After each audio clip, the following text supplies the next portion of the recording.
So tonight, moving on to the next segment of building understanding, but from the perspective of giving help, we want to look at Yvonne Lim's video right now. My mother is the most caring person I know. As a little girl, I will watch her piggyback my aunt up the stairs because she had a hard time walking.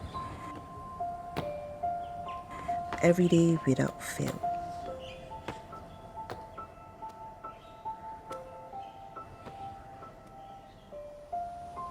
She would tell me, "Girl, if you can help, just help." words that I remember till today. She's like a hero to me. One day, on my way home, I saw this auntie struggling. She was looking pale. When I looked at her, I knew she wasn't feeling well. I didn't know if she needed help, but it never hurts to ask. Auntie, can I help you?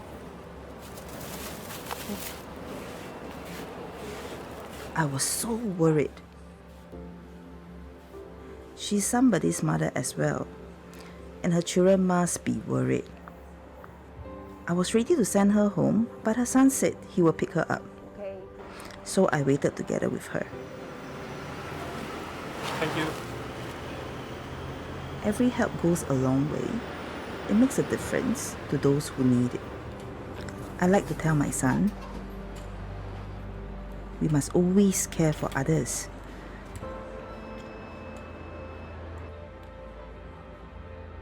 If it's in our ability, we should always help someone in need.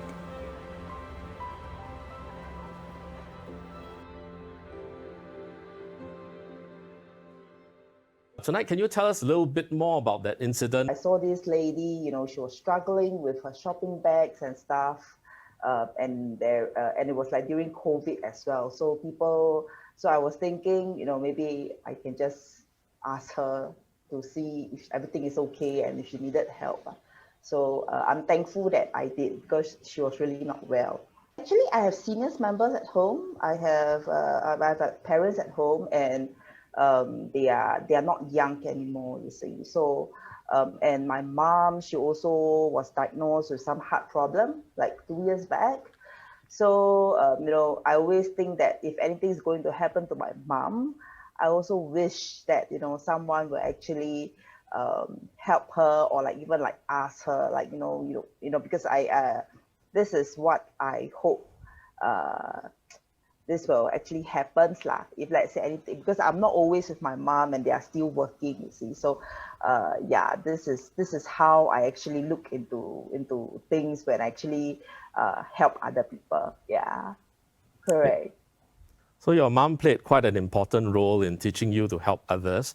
But I can't help noticing in the video that your son also seems to have been inculcated with such values, asking you to help. So it looks like a generational inculcation. So that's very marvelous to see. So can you share with us a little bit about how he has caught on to this? Okay.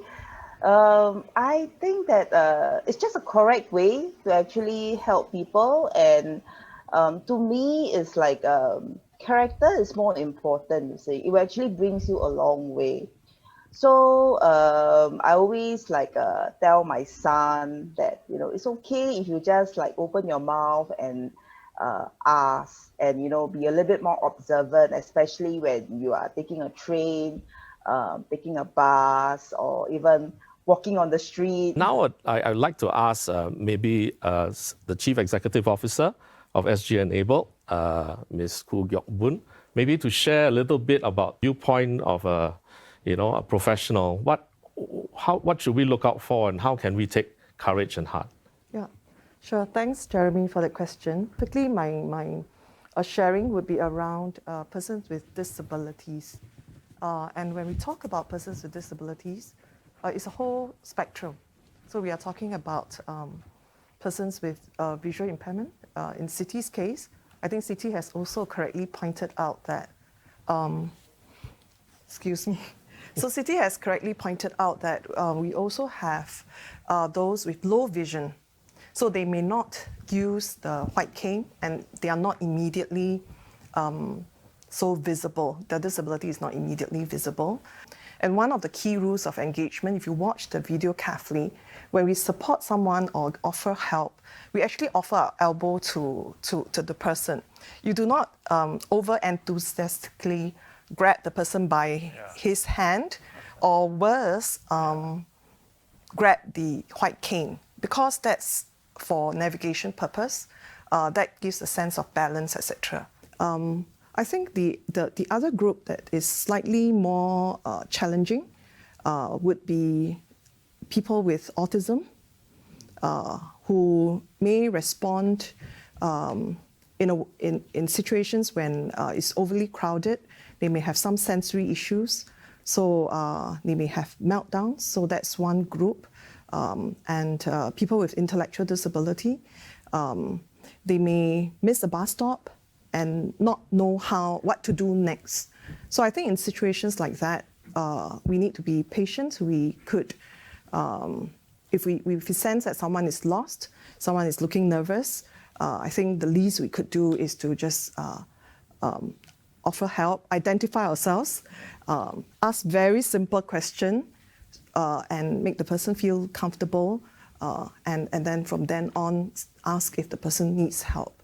I think the final group of what we call persons with disabilities would be quite obvious to us.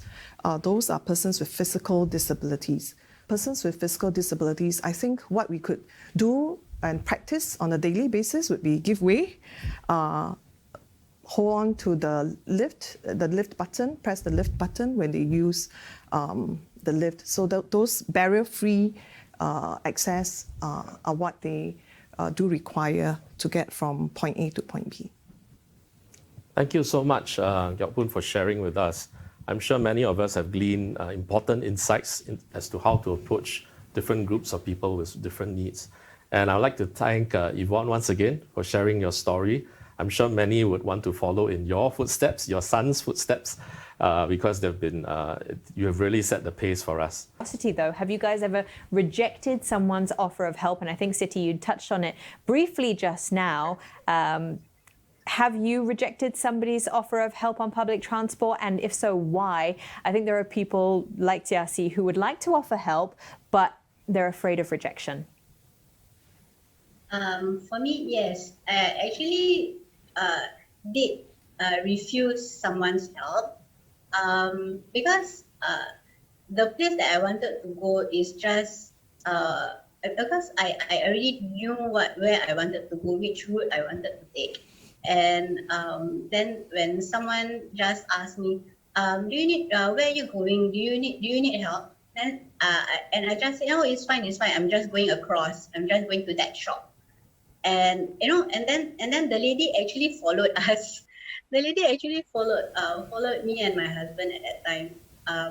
And I was like, and then I was like a bit paiseh because I already told you that I don't need the help, and then she was still walking next to me and said, oh, okay lah, never mind, I can come.